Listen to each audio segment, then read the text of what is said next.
13 hari sudah pasca banjir bandang dan longsor menerjang wilayah Aceh, bantuan demi bantuan datang silih berganti dari sejumlah kalangan. Namun, belum juga cukup untuk memenuhi kebutuhan harian korban. Korban banjir juga banyak yang tidak dapat tempat pengungsian yang layak. Harta benda hingga rumah mereka rusak total, bahkan tidak sedikit yang ikut tersapu banjir.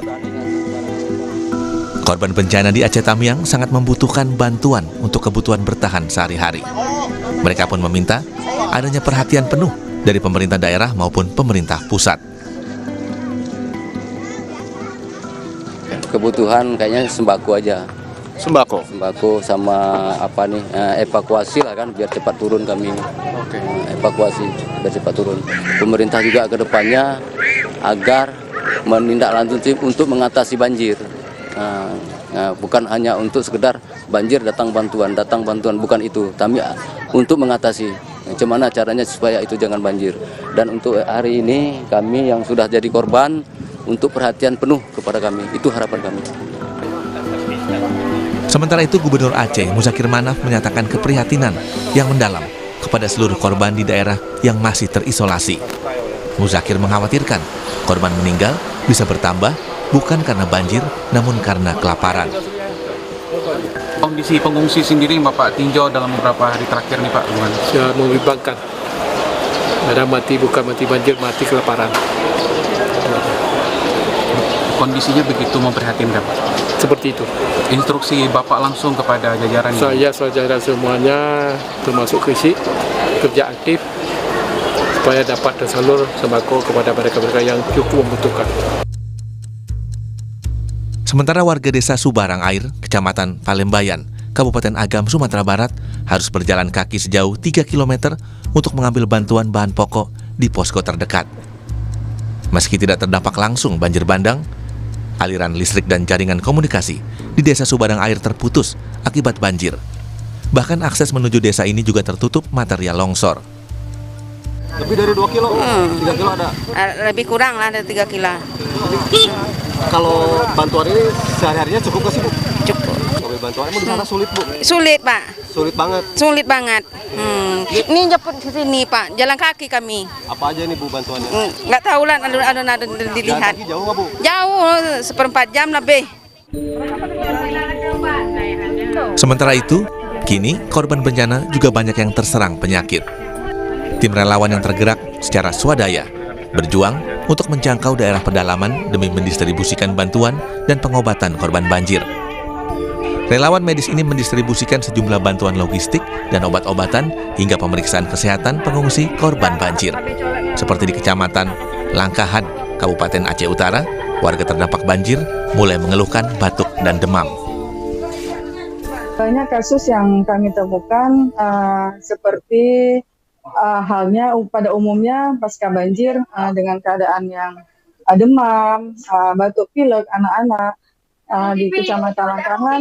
Selanjutnya ada juga proses kendala di sana, banyak yang kena ketusuk dengan paku, kena seng ke rumah-rumah yang di daerah Langkahan. Memang hampir sebagian besar memang tidak ada lagi rata dengan tanah. Memang masih kekurangan dari sisi dari obat-obatan, tapi alhamdulillah malam itu bisa kami penuhi walaupun tidak sempurna. Warga korban banjir berharap percepatan pembukaan akses ke wilayah terisolasi agar seluruh bantuan dan pertolongan medis dapat terdistribusi dengan baik. Tim Liputan Kompas TV.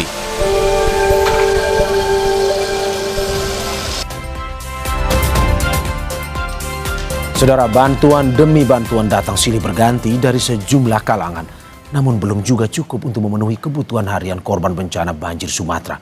Gubernur Aceh pun sampai khawatir warganya bisa mati kelaparan. Bagaimana upaya terbaik korban bencana untuk bertahan di saat bantuan sulit datang, dan apa yang menjadi kendala terbesar selama proses pengiriman bantuan, baik bahan pokok maupun alat kesehatan dan obat-obatan.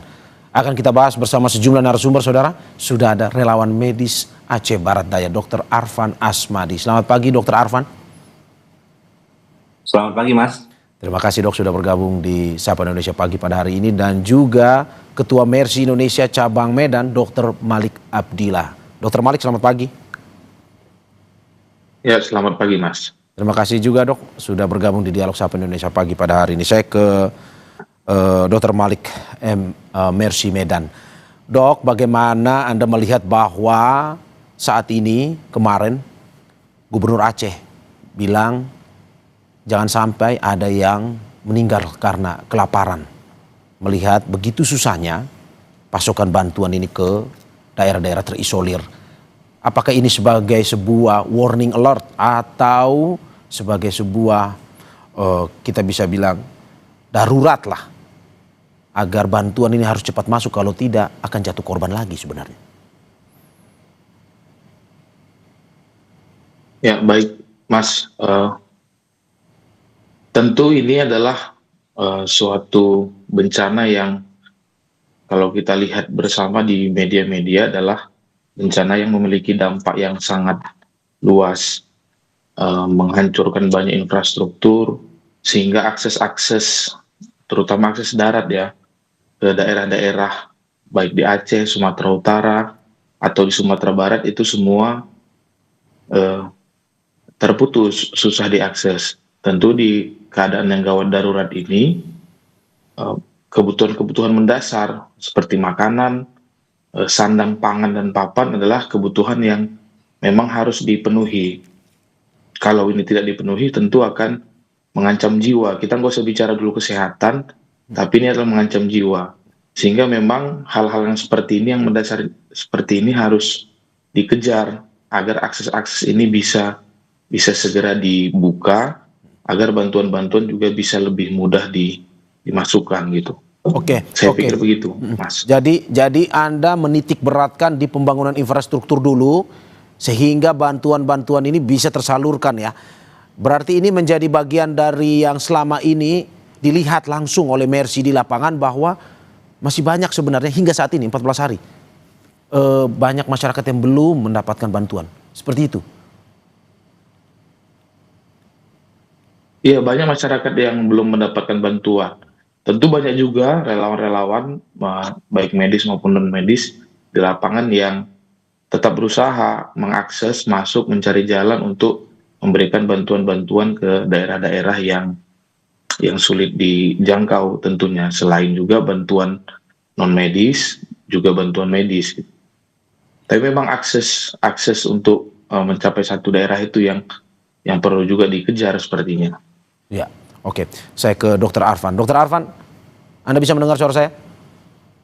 Ya, oke. Bisa Mas. Dok, sama seperti ke Dr. Malik juga yang berada di Medan. Bagaimana sebenarnya cerita-cerita para pengungsi di sana yang hingga saat ini masih berkutat dengan masalah akses sebenarnya, dan sampai saat ini belum bisa mendapatkan bantuan tersebut? Ya, baik Mas. Terima kasih.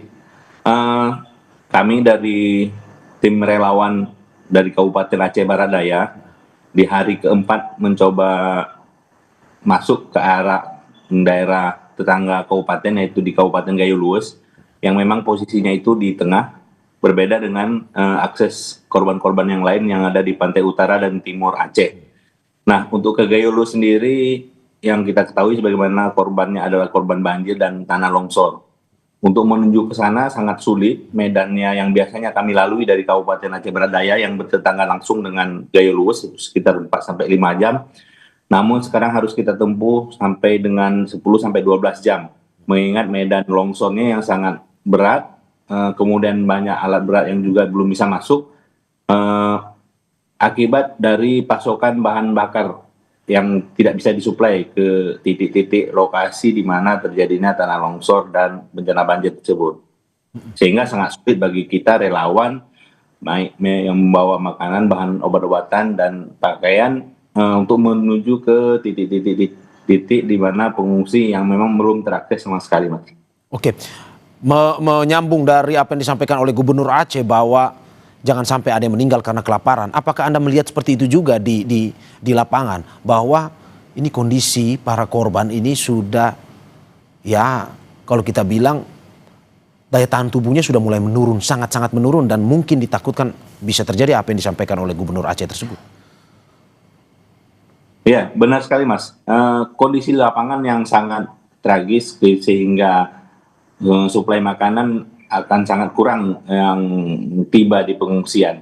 Namun beberapa hari saya di Gayo Luwes, di hari keempat dan hari kelima ada beberapa helikopter dan pesawat yang mendrop makanan dari udara Mas. Mudah-mudahan kita berdoa apa-apa yang dikirimkan itu cukup untuk bertahan. Tapi itu kita pastikan tidak akan bisa bertahan lama, mengingat kondisi alam cuaca yang pasti akan membuat kesehatan para pengungsi itu semakin memburuk.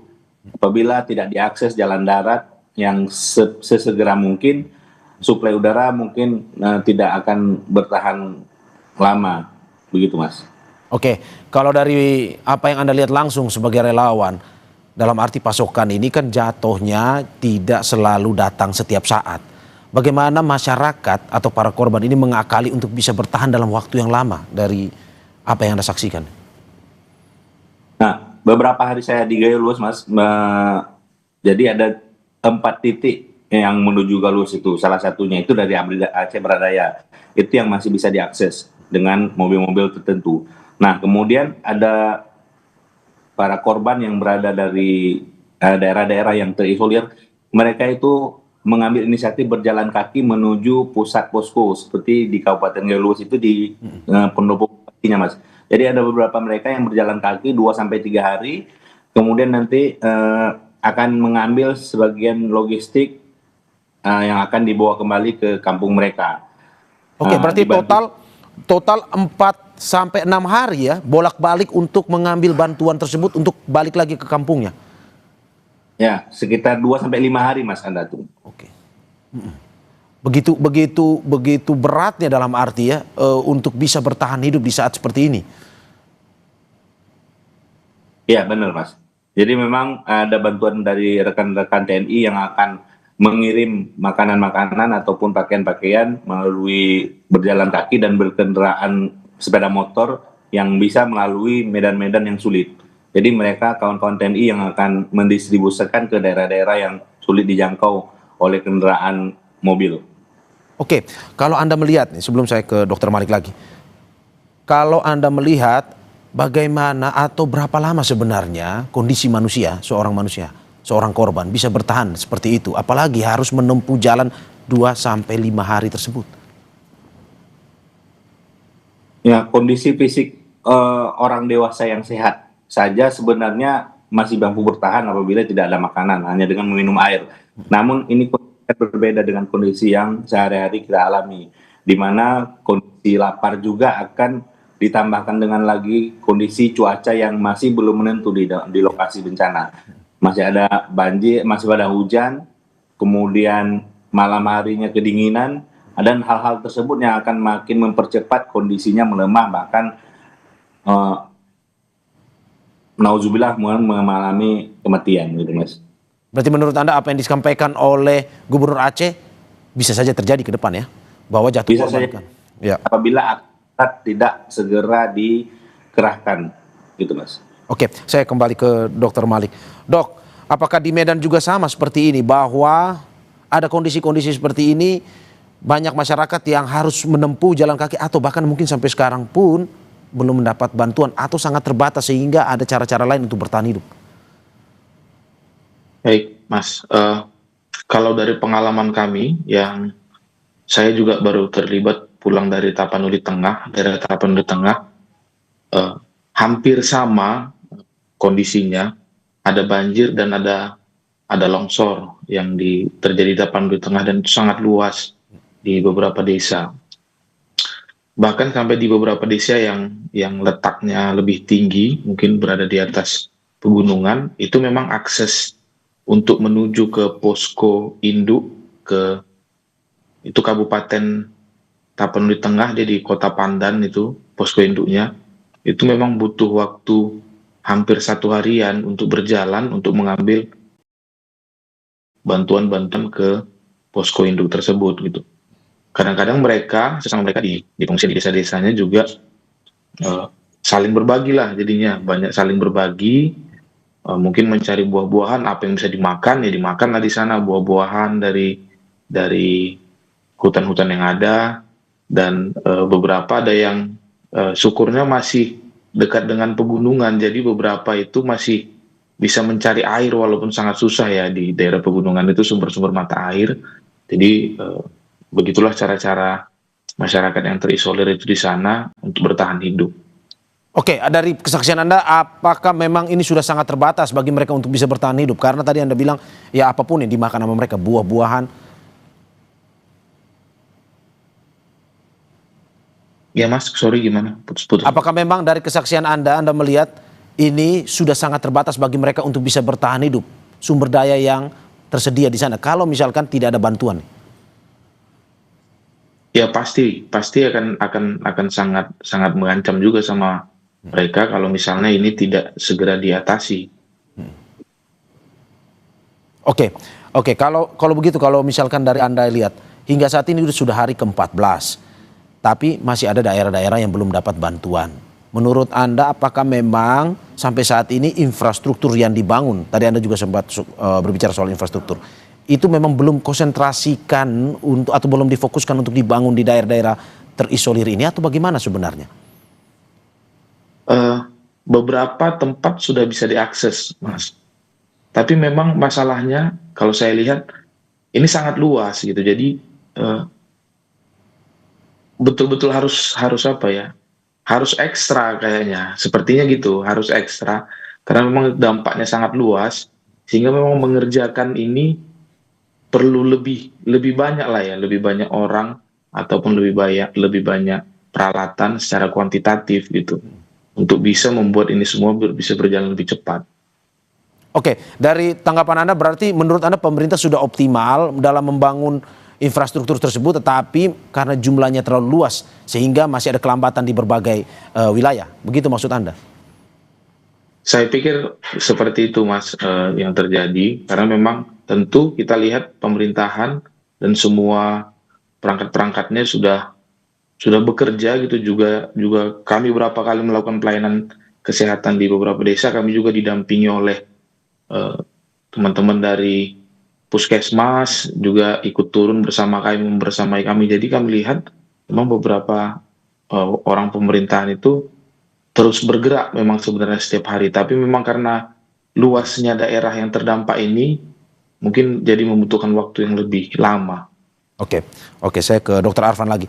Dr. Arfan, Anda melihat sesuatu yang sama, kondisi yang sama seperti yang di Medan, bahwa ini sudah optimal sebenarnya pembangunan oleh pemerintah, infrastruktur darat mulai dibuka untuk akses ini, tetapi memang karena wilayah yang terlalu luas, atau ada kisah yang berbeda sebenarnya di Aceh? Sedikit berbeda Mas dengan kondisi yang ada di Gayo Luwes dan daerah Aceh. Akses yang hanya bisa ditempuh dari Kabupaten Aceh Barat Daya sehingga menyulitkan pasokan BBM ke sana Mas, sehingga alat-alat berat di sana tidak bisa bekerja.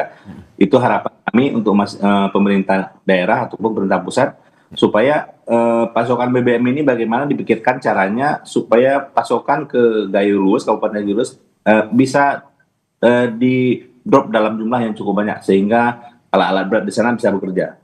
Selama ini hanya bekerja sebagai manual ataupun ada terbatas, ada 1 atau 2 alat berat yang bekerja, itu pun hanya membersihkan jalan keluar masuk dari Gayo Luwes ke Kabupaten Aceh Barat Daya supaya timbunan jalan longsor tadi, lumpur-lumpur itu bisa dibersihkan sehingga relawan-relawan dan bantuan-bantuan lainnya bisa masuk Mas. Oke. Pada akhirnya kita berharap bahwa ini penanganannya dilakukan secara cepat. Oke, tapi bagaimana Anda melihat, ini tadi Anda sudah bercerita terkait dengan orang dewasa sebenarnya.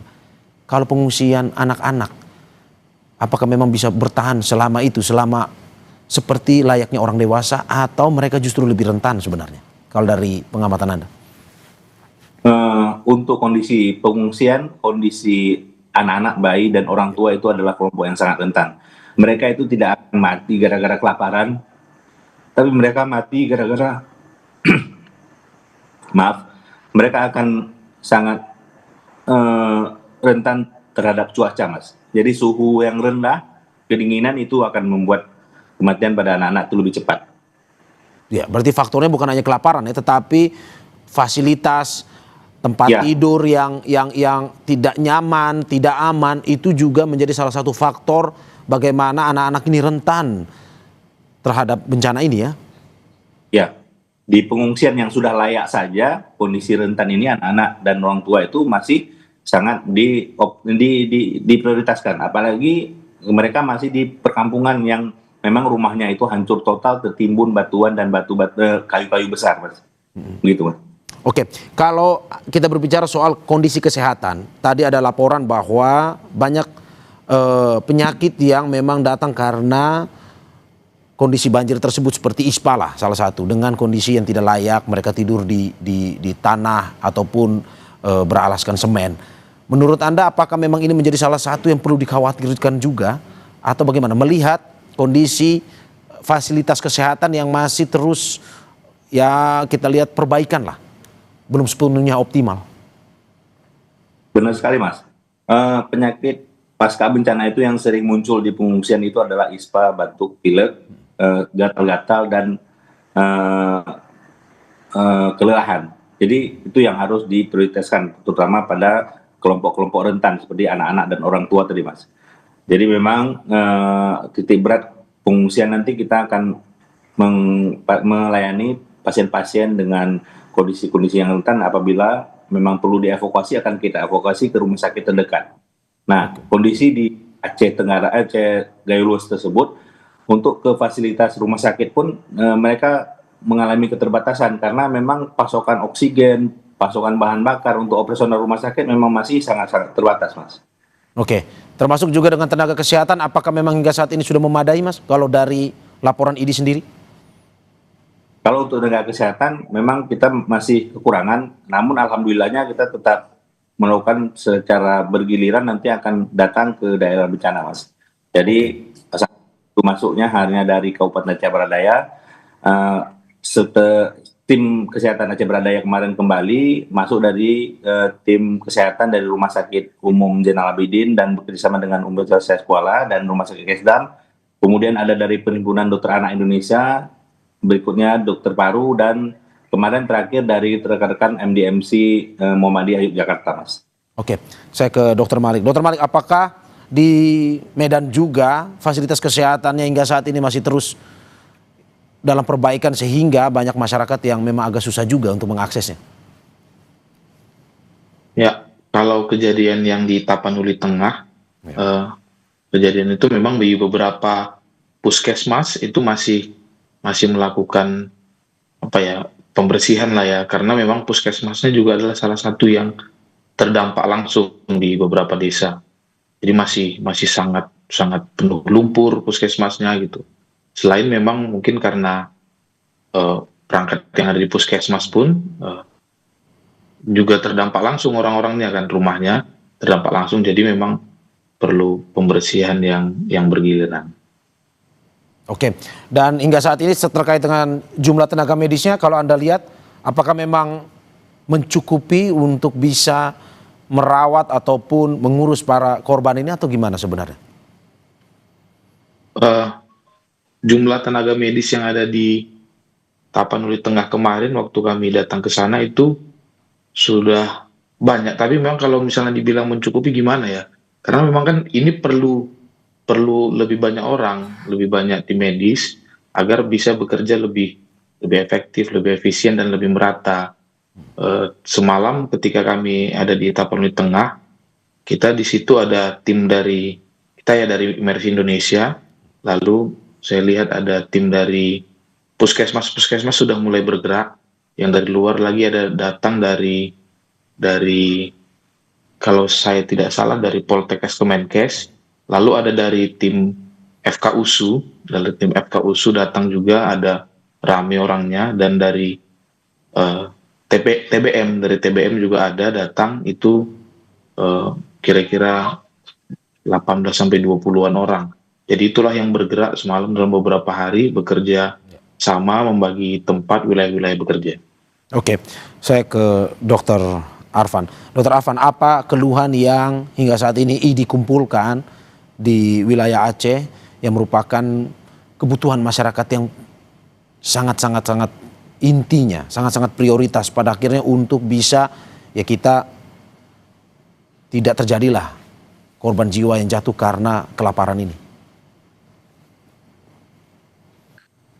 Dari IDI khususnya mengoptimalkan bantuan-bantuan berupa donasi obat-obatan sehingga kita bisa mengirimnya secara bergiliran, secara kontinu ke titik-titik pengungsian. Kemudian tim medis juga kita terus menghimpun karena kita membantu ini juga harus memprioritaskan kesehatan kita yang membantu. Jangan sampai nanti yang membantu harus dibantu. Strategi kita adalah secara bergiliran 5 atau sampai 1 minggu kita akan kirimkan tim medis ke daerah bencana, kemudian ada bekerjasama dengan stakeholder lainnya. Jadi mereka juga memiliki banyak tim medis. Kalau di Aceh Gayolo sendiri mereka punya batalion TNI Yonif TP 855 Raksaka Dharma. Mereka memiliki tenaga kesehatan khususnya perawat itu cukup banyak. Jadi alhamdulillah untuk Gayolus itu sebenarnya kita cukup mengirimkan 2 atau 3 dokter secara bergantian, tapi itu terus-menerus kita lakukan gitu Mas. Yeah. Sambil membawa obat-obatan dan perangkat medis yang memadai untuk di daerah bencana. Ya, termasuk juga perhatian terhadap kondisi para relawan ini ya, Dok, yang dimana juga mengalami kelelahan dalam melakukan pasokan bantuan dan juga kesehatan itu ya maksud Anda ya? Ya benar Mas. Oke, saya ke Dr. Malik. Dr. Malik, bagaimana Anda melihat keluhan ini, apa yang sebenarnya ingin disampaikan dan apa utamanya, kebutuhan utama yang perlu mendapatkan perhatian? Baik Mas, tentu dalam konteks medis maka sangat dibutuhkanlah peralatan medis, tim medisnya, obat-obatan medisnya. Tapi selain dari itu memang juga kebutuhan-kebutuhan mendasar dari masyarakat itu yang harus segera juga dipenuhi, karena rasanya akan sia-sia kalau misalnya kita memberikan obat-obatan saja tapi kebutuhan-kebutuhan mendasar dari masyarakat itu tidak bisa dipenuhi. Kalau kita juga berpikir yang sama tadi, bahwasanya kita akan mencoba untuk mengirimkan terus tim medis secara bergantian ke daerah-daerah yang terdampak sekarang ini, karena memang tim medis yang turun kalau ke daerah bencana yang berat seperti ini pasti kelelahannya bukan hanya kelelahan melayani pasien, tapi juga mencapai ke tempat posko pelayanan itu juga sangat melelahkan. Jadi memang beberapa tim kemarin kami yang berangkat itu mulai ada yang muncul gejala-gejala penyakit yang sama dengan penyakit-penyakit yang diderita oleh beberapa masyarakat seperti ISPA, mulai ada yang demam, mulai ada yang batuk-batuk. Jadi memang ini perlu dilakukan rotasi secara terus-menerus gitu. Pada akhirnya untuk menghindari juga kelelahan yang dihadapi oleh tim relawan itu ya? Benar Mas, ya. Benar Mas. Oke, terima kasih atas apa yang disampaikan Dr. Arfan dan juga Dr. Malik. Semoga ini bisa memberikan perhatian dan juga masukan kepada pemerintah agar lebih optimal lagi, terutama apa yang disampaikan oleh Dr. Malik tadi, utamakan ya infrastruktur darat untuk diperbaiki secara cepat. Pada akhirnya pasukan bantuan tersebut bisa masuk ke daerah-daerah terisolir sehingga kita bisa meminimalisir korban jiwa yang jatuh akibat ya tadi seperti kata Gubernur Aceh meninggal karena kelaparan. Sekali lagi terima kasih relawan medis Aceh Barat Daya Dr. Arfan Asmi.